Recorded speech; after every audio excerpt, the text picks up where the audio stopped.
지금 세상은 미국의 충격적인 몰락과 한 조용한 나라의 등장을 동시에 목격하고 있습니다.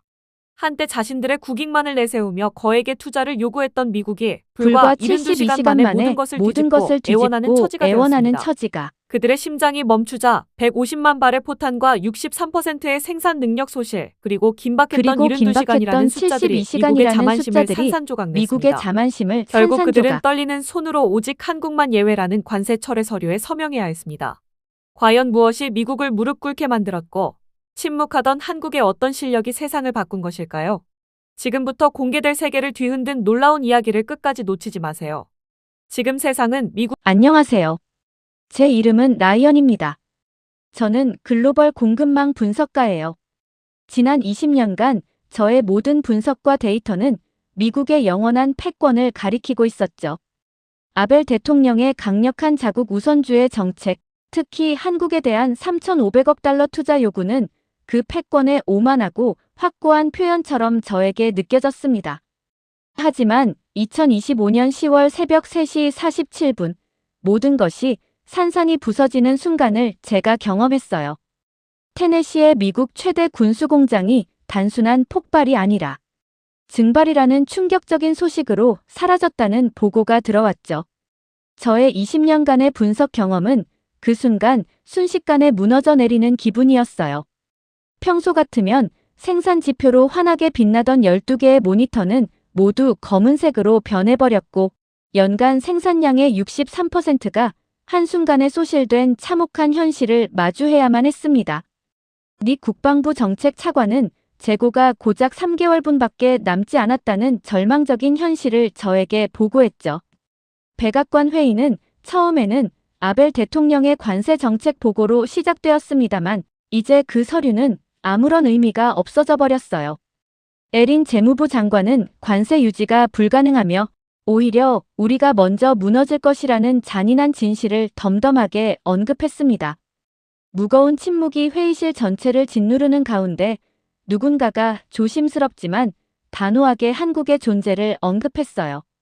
연간 150만 발의 155mm 포탄 생산 능력과 300만 발 이상의 비축량을 한국이 가지고 있다는 보고에 20년간 패권의 중심에 서 있던 이들은 경악한 침묵에 빠져들었습니다. 한국으로부터 즉시 공급이 가능하고 이미 품질이 검증되었다는 사실, 그리고 관세 철회를 검토해야 한다는 그 제안은 회의실의 공기를 순식간에 얼어붙게 만들었죠. 닉 차관은 한국 없이는 복구가 불가능하다는 점을 분명히 하며 우리가 요구하던 위치에서 이제는 요청하는 위치로 전락한 현실을 인정했습니다. CNN 속보로 테네시 군수공장 증발 소식이 전 세계에 퍼지면서 미국의 심장이 멈췄음을 알렸습니다만 저는 그 자리에서 세계 최대 포탄 생산국인 한국이 조용하고도 확실하게 새로운 질서의 중심으로 부상하고 있음을 생생히 목격했습니다. 백악관의 불빛은 새벽까지 꺼지지 않았고 아벨 대통령은 관세가 더 이상 무기가 아니라 구걸의 언어가 되었음을 깨닫는 듯한 표정이었죠. 이 폭발은 단순한 사고가 아니었습니다. 그것은 패권의 균열이었고 그 균열 사이로 한국의 시간이 시작된 순간이었어요. 테네시 폭발 다음 날 새벽 백악관 지하 상황실은 긴장감으로 가득했습니다. 아벨 대통령은 주먹으로 책상을 내리치며 관세 유지를 고집하는 모습이었죠. 하지만 참모진은 이미 상황이 끝났다는 것을 알고 서로 눈을 마주치지 못하고 있었습니다. 닉 차관이 저에게 내민 서류의 표지에는 한국 없이는 복구 불가능이라는 단 한 문장이 적혀 있었어요. 아벨 대통령은 그 문장을 응시하며 제국의 균열이 시작되었다는 것을 체감하는 듯한 표정을 지었습니다. 에린 재무부 장관은 한국의 생산망이 유일한 대체 공급선임을 보고했습니다. 독일과 일본은 수개월에서 1년이 필요한 반면 즉시 가동 가능한 시설은 오직 한국뿐이라는 현실이 우리를 압박하고 있었죠. 아벨 대통령은 한국의 연간 150만 발 생산 능력이 자국의 테네시 공장보다 2배 수준이라는 사실에 대해 침묵했습니다. 300만 발 이상이라는 한국의 비축량은 미군 작전 지속에 필수적이며 관세를 유지할 경우 3개월 내 탄약 고갈이 예상된다는 보고는 그에게 더 이상 대답할 수 없는 지독히 현실적인 침묵을 안겨주었습니다. 20년간 패권의 중심에 서 있었던 저에게 이러한 미국의 굴복은 정말 잊을 수 없는 광경으로 기억될 것입니다. 회의가 끝나고 복도를 걸어가면서 백악관 참모들이 한국 예외를 검토한다. 선택의 여지가 없다. 며 웅성거리는 대화를 제가 들었습니다. 그 순간 저는 관세가 더 이상 무기가 아니라 생존을 묶는 족쇄가 되어버렸음을 깨달았죠. 다음 날 뉴욕타임스는 미국 한국 관세 재검토 착수. 부제로는 한국 동맹의 마지막 생산기지로 부상. 이라는 특종을 보도하며 전 세계를 놀라게 만들었습니다. CNN 긴급 토론회에서는 전문가들이 패권 구조의 변화. 한국인 미국을 구한다. 고 단언하는 모습이었어요. 시장은 즉각적으로 반응하여 한국 방산주가 폭등하고 원화가 달러 대비 3% 상승하며 세계의 자본이 한국으로 움직이기 시작하는 것을 제가 직접 확인했습니다. 그러나 가장 놀라운 것은 한국 정부의 반응이었습니다.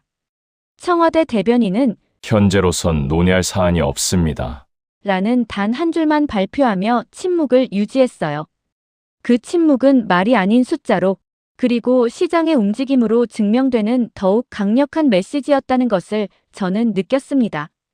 저의 분석에 따르면 한국의 방산 수출액은 2020년 72억 달러에서 2024년 230억 달러로 급증하여 세계 7위로 도약했습니다. 폴란드의 K2 전차 1000대, 노르웨이의 K9, 자주포 100문을 납품하는 등 계약부터 인도까지 6개월이라는 놀라운 속도와 95% 이상의 명중률, 나토 표준을 20% 초과 달성하는 품질은 유럽 언론으로부터 가격 대비 성능 최고, 신뢰할 수 있는 파트너라는 극찬을 받는 중이었죠. 백악관 내부에서 유출된 코리아 클로즈 문서에는 한국에 대한 관세 예외 적용 검토안이 담겨 있었습니다. 워싱턴 포스트는 아벨 행정부가 한국만 관세 면제를 검토 중이라고 단독 보도했고요. 정치권의 반발에도 불구하고 닉 차관과 에린 장관은 필수적입니다. 경제 안보상 불가피합니다. 라며 단호한 입장을 고수했습니다. 불과 한 달 전 3,500억 달러 투자를 요구했던 미국이 이제 한국에게 부탁하는 입장으로 바뀐 이 현실 속에서 한국은 여전히 침묵하며 공장을 돌리고 기술을 쌓는 실력으로 모든 것을 증명했습니다.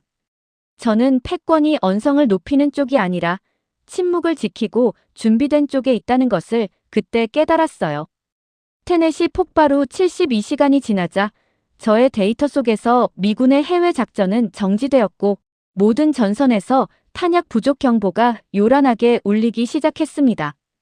국방부는 비공개 긴급 회의를 소집하여 한국에 SOS를 보낼 것인가를 의제로 논의하는 모습이었죠. 합참장은 중동작전 지속 불가능과 유럽 나토 훈련, 중단 검토 등 절박한 상황을 보고하며 미군이 탄약 부족으로 완전히 멈췄다는 사실을 제가 들었습니다. 지난 20년간 단 한 번도 본 적 없는 광경이었어요. 국방장관은 결국 한국에 긴급 지원을 요청하기로 결정했고 비공식적으로 진행될 오퍼레이션 브릿지 서울이라는 코드명이 부여되는 것을 제가 지켜보았습니다. 우리가 한국으로 가는 다리를 건너야 하는 이 아이러니한 상황이 저에게는 깊은 인상을 남겼습니다. 주한 미군 사령부를 통해 한국 국방부로 발송된 비밀 전문은 긴급 탄약 지원, 협의 요청이라는 간단한 내용이었어요. 워싱턴 포스트는 이 문서의 일부를 유출하며 미국 한국의 SOS, 브릿지 작전, 한국이 유일한 생명선이라는 충격적인 부제로 특종을 터뜨렸습니다. 백악관은 부인했지만 숫자는 거짓말하지 않았기에 아무도 그 부인하는 말을 믿지 않았죠. 같은 시각, 아벨 대통령은 비공식 채널을 통해 3,500억 달러 투자 요구를 재검토하겠다는 메시지를 한국에 보냈습니다. 불과 일주일 전만 해도 우리를 압박하던 것이 이제는 협상 카드, 아니 구걸이 된 이 현실에 저는 씁쓸한 미소를 지을 수밖에 없었습니다. 한국 정부는 여전히 검토 중입니다. 라는 말로 침묵을 지키다가 이틀 후 한국 국방부는 창원의 한화공장 방산 시설 일부를 언론에 공개하며 세계를 경악하게 만들었습니다. 제가 생중계로 지켜본 화면 속에서는 자동화된 생산 라인이 로봇팔과 인공지능 시스템으로 완벽하게 작동하고 있었어요. 포탄 케이스 조립, 화약 충전, 품질 검사가 정밀하게 진행되는 모습이 압권이었죠. 불량률은 0.2%에 불과했고 무인 운반. 드론이 완성된 포탄을 옮기는 모든 과정이 자동화되어 있는 것을 제가 확인했습니다. 민서 한국 국방부 대변인은 1일 생산량 4,000발, 연간 150만 발 이상 가능하다고 설명하며 현재 비축량은 끝이 보이지 않는 350만 발이라고 밝혔습니다. 전 세계 4억 명이 이 영상을 시청하며 이게 한국의 실력인가? 미국보다 앞서 있다. 왜 미국이 무릎 꿇었는지 이제 이해했다. 하는 댓글로 폭발적인 반응을 보였어요. 유럽도 즉각적으로 움직여 독일 국방장관이 긴급 방한하고 폴란드, 노르웨이, 핀란드, 에스토니아까지 한국을 찾아 줄을 섰습니다. 나토 군수국은 한국형 표준을 검토하겠다고 성명하며 이제 세계가 한국을 기준으로 삼기 시작했다는 것을 저의 분석으로 확인할 수 있었습니다. 미국 내부에서는 한국의 기술을 인정해야 합니다. 아니 배워야 합니다라는 목소리가 터져 나오는 것을 제가 들었고 아벨 대통령의 표정마저 흔들렸다는 소식이 전해졌습니다. 저는 K9 자주포의 세계 최고 사거리, K2 전차의 독일 레오파르트 동급 성능, 천궁 방공 미사일의 패트리어트 대체 가능성, KF-21 전투기 개발 등 모든 것이 검증되고 실전 배치된 한국의 방산 기술력에 전율했습니다. 이것은 단순히 군수 산업이 아니라 하나의 문명이자 완벽 그 자체임을 제가 깨달았죠. 그날 밤 백악관 상황실은 새벽까지 한국을 설득할 방법을 논의했습니다. 저는 압박이 아닌 설득이라는 단어에서 이미 게임이 끝났다는 것을, 그리고 미국의 패배가 단순한 치욕이 아닌 존경으로 바뀌었음을 직감했습니다. 한국 공장 영상이 공개된 다음 날 서방 언론은 여전히 의심의 눈초리를 거두지 않았습니다. 뉴욕타임스는 한국의 생산 능력이 과장되었다는 분석을 내놓았고 월스트리트 저널은 한국이 제시한 숫자들에 대해 검증되지 않았다는 기사를 쏟아냈습니다. BBC 토론회에서는 군사 전문가들이 한국이 세계의 탄약을 지탱한다는 주장은 현실적이지 않다고 평가하거나 연간 150만 발 생산이 가능하다는 사실을 믿기 어렵다며 과장이라고 치부하는 분위기였습니다. 저는 언론 인터뷰 요청을 모두 거절하고 의심은 자유입니다. 그러나 데이터는 거짓말하지 않습니다라는 한 문장만을 남겼습니다. 유럽 언론 또한 르몽드와 슈피게를 통해 한국의 방산 신화가 과연 사실인지 검증이 필요한 주장들이라고 불신을 드러냈습니다. 세계는 한국의 진짜 실력을 본 적이 없었기에 여전히 믿지 않았던 것이겠죠. 이에 한국은 다시 움직였습니다. 국방부는 일주일 후 추가 시설 공개를 진행하겠다고 발표했고 이번에는 BBC, CNN, 로이터, AFP 등 주요 외신 기자단을 직접 초청했습니다. 울산 현대로템 공장에 도착한 기자들은 여전히 회의적인 표정을 감추지 못하는 모습이었지만 공장 문이 열리는 순간 모두가 입을 다물었습니다. 거대한 생산 라인에서는 K9 자주포가 로봇 용접으로 오차 0.1mm의 정확도로 조립되고 있었고 무인 운반 시스템이 부품을 자동으로 투입하며 사람 손이 거의 필요 없는 완벽한 자동화 시스템을 제가 직접 확인했습니다. 품질 검사실에서는 인공지능 시스템이 엑스레이 스캔으로 용접 부위를 3차원 이미지로 분석하여 불량률 2%가 즉시 제작업에 투입되고 불량품 출고는 제로라고 설명했습니다. 하루 생산량이 K9 자주포 기준 12문, 3교대 풀가동 시 15문까지 가능하다는 설명에 기자들은 충격적인 침묵에 빠졌습니다. 유럽 최대 공장의 주간 생산량을 한국은 하루에 만들고 있었던 것이죠. 이어진 155mm 포탄 생산 라인에서는 컨베이어 벨트가 쉴 새 없이 움직이며 포탄이 조립, 충전, 신관 결합되는 모습이 실시간으로 중계되었습니다. CNN 기자가 카메라로 실시간 생산량을 비추자 오후 2시에 이미 3,723발, 하루가 끝나면 4,500발 정도가 생산된다는 사실에 로이터 기자의 손이 떨리는 것을 제가 보았습니다. 이어서 문이 열린 비축 창고에는 끝이 보이지 않는 370만 발의 포탄이 가득 쌓여 있었고 AFP 기자는 그제야 한국의 설명이 과장이 아니었음을 인정하는 듯한 감탄사를 내뱉었습니다. 한국 국방부 관계자는 경남과 충남에도 비슷한 규모의 추가 시설이 있으며 총생산 능력은 발표한 대로라고 다시 한번 확인해 주었습니다. 투어가 끝난 후 기자들의 표정은 회의적인 모습에서 충격으로 완전히 바뀌어 있었습니다. 그날 저녁 BBC는 한국의 방산혁명을 다루며 자신들이 틀렸음을 인정하는 긴급 특집을 보도했습니다. CNN 앵커는 한국의 능력이 과장이 아니라 사실이었다고 인정하는 발언을 했고요. 뉴욕타임스는 한국의 생산력이 이제 의심이 아닌 경외의 대상이라고 논조를 바꿨고 월스트리트 저널 역시 한국의 방산 시스템이 세계 최고 수준임을 언급했습니다. 유럽은 발빠르게 움직여 독일 국방장관이 다음 날 방한하고 폴란드, 노르웨이, 핀란드, 루마니아까지 한국의 지원을 요청하며 줄을 섰습니다. 나토 군수국은 한국형 표준 도입을 검토하기 시작했죠. 미국 내부에서도 국방부 긴급회의가 소집되어 한국의 기술을 인정하고 배워야 한다는 목소리가 터져 나오는 것을 제가 들었습니다. 아벨 대통령도 한국 공장 영상을 보고 한동안 말이 없었다는 측근의 전언은 그의 깊은 충격을 말해주었습니다. 저는 20년간 쌓아온 데이터를 다시 정리하며 미국은 효율을 논할 때 한국은 완벽을 만들었고 미국은 계산할 때 한국은 실행했으며 미국은 말할 때 한국은 보여주었다는 것을 깨달았습니다.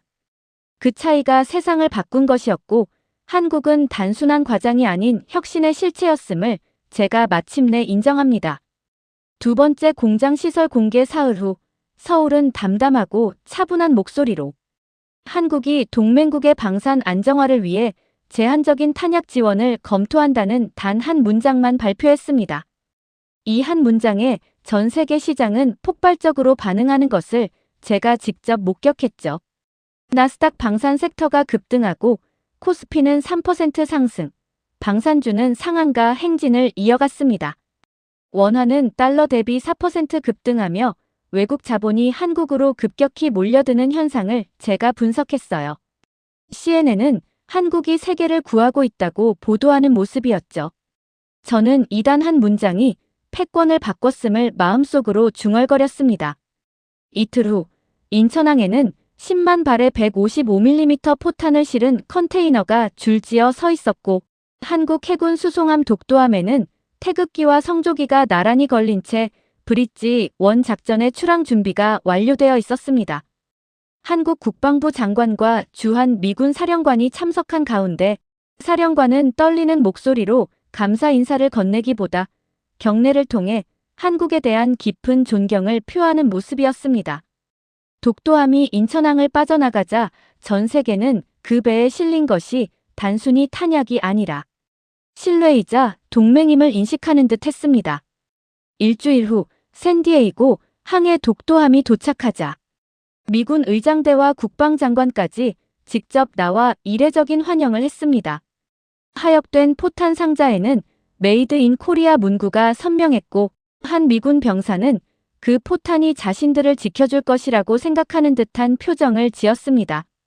캘리포니아 사막에서는 미 해병대 포병 부대가 한국제 K9 자주포와 155mm 포탄 실전 테스트를 진행했습니다. 발사된 포탄은 58km를 날아가 오차 1m 이내에 명중하며 기존 미군 포탄보다 20% 향상된 정확도를 보여주었습니다. 미 국방부는 한국 포탄이 미군 표준을 초과 달성하고 명중률 98%를 기록하여 즉시 전력화가 권고된다는 보고서에 긴장하는 분위기였습니다. 유럽에서도 폴란드 육군이 한국제 K9으로 사격 테스트를 진행하여 나토 표준을 23% 초과 달성했고 폴란드, 노르웨이, 핀란드가 한국 무기 체계를 표준으로 채택한다고 발표했습니다. 유럽 언론들은 한국 표준이 나토 표준을 넘어섰고 이제 유럽이 한국을 따라 배워야 한다며 떠들썩했습니다. 백악관 회의에서 에린 재무장관은 코리아 클로즈 관세 철회안을 제시하며 다른 나라의 반발이 예상되지만 이는 필수적이며 대안이 없다고 단호하게 설명했습니다. 아벨 대통령은 한동안 침묵하며 한국만 다른 관세가 적힌 서류를 내려다보다가 결국 떨리는 손으로 서명했습니다. 저는 이 순간을 패권이 무릎 꿇은 순간으로 기억하지만 이는 치욕이 아닌 진정한 인정이었다고 생각합니다. 이틀 후 공식 발표된 미국 한국에 대한 관세 철회 결정. 한국은 관세 예외 적용 유일 국가 소식에 전 세계가 충격에 빠졌고 서둘러 아벨 대통령의 요구에 응했던 일본은 자신들만 남겨지고 한국은 예외이며 일본은 의무를 다해야 하는 상황에 충격과 후회에 빠진 듯 했습니다. 한국은 말이 없었지만 공장이 대답했고 품질이 증명했으며 신뢰가 쌓여 세계가 무릎 꿇었습니다. 저는 생애 처음으로 미국이 아닌 다른 나라의 승리를 응원하는 저 자신을 발견했습니다. 그리고 일주일 후 새벽 4시 창원 공장에서 화재가 발생하여 생산 라인 일부가 불길에 휩싸이는 충격적인 소식이 들려왔습니다. CNN 속보와 BBC 보도로 한국 군수공장 화재 발생, 한국 생산 라인 타격 소식이 전 세계로 퍼지며 한국 방산주가 급락하고 외국인 투자자들은 불안해하는 모습이었습니다. 서방 언론은 이번 화재가 예상했던 일이며 한국도 결국 한계를 보였고 과부하의 필연적인 결과라고 비판적인 분석 기사를 쏟아냈습니다. 그들은 한국의 실패를 예단하는 듯 했습니다. 그러나 놀랍게도 화재 진압은 2시간 만에 완료되었고 피해 구역은 즉시 격리된 채 백업 시스템이 가동되었습니다. 오전 8시 한국방산청은 화재 피해가 최소화되었고 생산 차질은 없으며 복구 기간은 24시간 내 완료될 예정이라고 발표하며 세계를 의심하게 만들었습니다. 현장 영상에는 우린 멈추지 않는다는 문구가 새겨진 작업복을 입은 작업자들이 묵묵히 일하며 새 설비를 투입하는 모습이 담겨 있었고 20시간 후 복구가 완료되어 생산 라인이 다시 가동되었습니다. 한국방산청은 당일 생산 목표인 4,500발 생산을 완료했다고 추가 발표하며 세계를 침묵시켰습니다. 화재에도 불구하고 목표를 달성한 것이죠. 같은 시각 미국에서는 아벨 행정부 강경파들이 자국 생산 재개를 주장했지만 에린 재무장관은 재건에 3년과 500억 달러 이상이 필요하다는 현실적인 반박으로 그들의 자존심을 꺾었습니다. 닉 국방부 정책 차관은 한국이 현실이자 우리의 생명줄이라고 단언했습니다. 48시간 후 한국은 화재에도 불구하고 추가 생산 30만 발을 완료했다고 발표하며 CNN, BBC, 블룸버그 등 전 세계 언론은 한국의 시스템 완성도와 위기를 기회로 바꾸는 능력을 극찬했습니다. 유럽 언론들도 한국의 백업 시스템을 배워야 할 교훈으로 삼으며 한국의 예비 생산력까지 갖춘 시스템을 인정했습니다. 한국 방산주는 20% 급등하며 외국 자본이 다시 몰려들었고 폴란드, 노르웨이 국방장관 및 나토 사무총장이 한국의 신뢰성과 위기 관리 능력을 인정하는 발언을 했습니다. 미국 국방부도 한국과의 협력 강화를 발표하며 자국 생산 재개 논의는 사라지는 분위기였습니다. 저는 한국에게 위기가 도전이자 증명의 기회였음을 깨달았습니다. 불길 속에서도 24시간 만에 복구하며 계획대로 생산하고 약속을 지킨 한국의 모습에서 계산이 아닌 결심, 말이 아닌 실행의 진짜 강함을 확인했습니다. 저는 숫자 대신 한국인의 의지와 흔들리지 않는 정신을 믿기 시작했어요.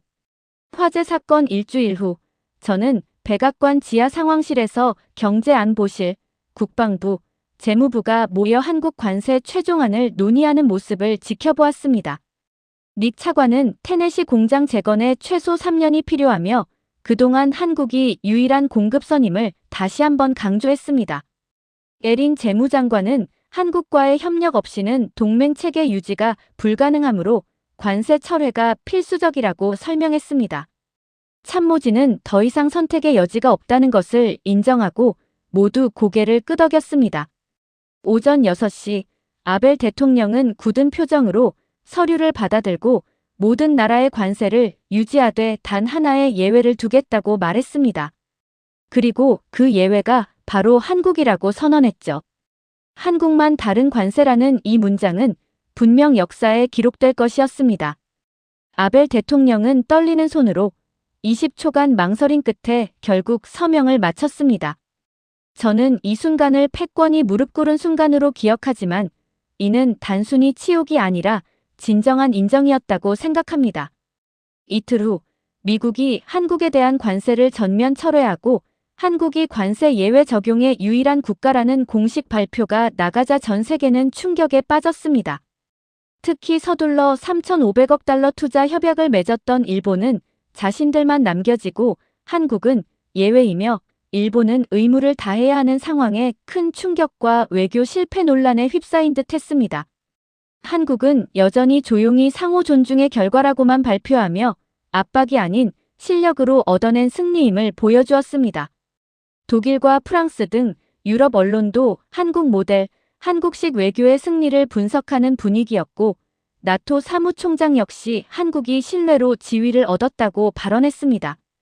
국제시장은 폭발적으로 반응하여 한국 증시는 코스피 4% 급등과 방산주 연일 상한가 행진을 이어갔고 원화는 달러 대비 7% 상승하여 아시아 최강 통화가 되었습니다. 다보스 포럼의 주제는 한국 모델의 확산으로 정해지며 21세기 경제는 한국에서 배운다는 기조연설이 나왔습니다. K협약 이후 석 달이 흐르자 세계는 눈에 띄게 바뀌기 시작했습니다. 유럽연합은 한국식 관세 조항을 검토하는 움직임을 보였고 독일, 프랑스, 영국은 한국에 대한 특별협력 체계를 구축했습니다. 블룸버그는 서울 클로즈라는 새로운 용어를 만들며 신뢰가 관세를 대체한 첫 사례라고 보도했습니다. CNN은 세계 경제 질서가 한국 중심으로 재편되고 있다고 분석했고 BBC는 신뢰 기반 무역의 시작을 알리는 보도를 했습니다. 나토는 한국형 방산 시스템 도입을 만장일치로 찬성하여 한국 표준을 채택했습니다. 유럽 각국은 한국으로 시찰단을 보내 창원 공장을 방문했으며 독일 장군은 우리가 배워야 할 것이 한국에 있었다고 인정하는 모습이었습니다. 미국 백악관 성명은 한국을 유일한 관세 예외국, 우리 공급망의 핵심 파트너, 협력 최우선 과제로 삼는다고 발표했고 아벨 대통령까지 직접 한국은 특별하며 그들이 증명했다고 칭찬했습니다. 한국 증시는 최고치를 경신하고 원화는 달러 대비 10% 상승하여 아시아 최강 통화가 되었습니다. 저는 글로벌 공급망 분석가로서 이 모든 변화를 직접 확인하고 싶어 한국행 비행기에 올랐습니다. 제가 방문한 창원의 한화 공장에서 한 작업자는 우리가 세계를 지탱하고 있어 자랑스럽다고 말하는 것을 듣고 깊은 자부심을 느꼈습니다. 호텔방에서 저는 과거의 패권은 힘에서 나왔지만 미래의 패권은 신뢰에서 나온다는 사실, 그리고 그 신뢰의 시작점이 바로 한국이었다고 기록했습니다. 몇 달 후 나토 표준과 유럽 연합방산 가이드라인, 국방부 매뉴얼에는 한국형 생산체계, 서울 조항, 코리아 스탠더드가 새겨졌습니다. 관세가 사라진 자리에 신뢰가, 압박이 무너진 자리에 존중이 세워진 것이죠. 서울대학교 강연의 선전은 이제 세계의 시간표는 서울에 맞춰 움직인다고 선언하고 한국이 특별한 이유가 말이 아니라 실행, 약속이 아니라 결과, 과시가 아니라 신뢰에 있음을 강조했습니다. 테네시의 폭발은 세계의 전환점이었고 그날 이후 미국은 관세를 철회했으며 한국은 세계를 구했습니다. 한국만 다른 관세는 굴복이 아닌 존경이었으며 세계는 이제 준비된 자에게 진정한 힘이 온다는 것을 알게 되었고 그 준비된 나라가 바로 대한민국이었다고 제가 감히 말할 수 있습니다. 여러분, 오늘 우리는 라이언 씨가 들려주신 감동적인 이야기를 함께 지켜보셨어요. 미국 패권의 상징 같았던 테네시 공장 증발이라는 충격적인 사건을 계기로 한국이 어떻게 침묵 속에서 실력과 신뢰를 쌓아 세계의 새로운 중심으로 우뚝 섰는지요. 처음엔 의심받던 한국의 기술력과 완벽한 시스템이 위기 속에서 오히려 빛을 발하며 전 세계의 경외를 받는 모습은 정말 놀라웠어요. 저는 이 이야기를 들으며 진정한 힘은 말이 아닌 행동과 약속을 지키는 신뢰에서 나온다는 것을 다시금 깨달았답니다.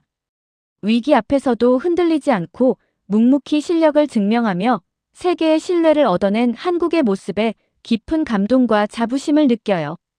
이처럼 소중한 이야기를 여러분과 나눌 수 있어서 정말 감사해요. 앞으로도 저희 채널과 함께 이런 따뜻한 이야기들을 계속 만나고 싶으시다면 좋아요와 구독, 그리고 알림 설정까지 꼭 부탁드려요. 여러분의 따뜻한 관심이 저희 채널에 큰 힘이 된답니다.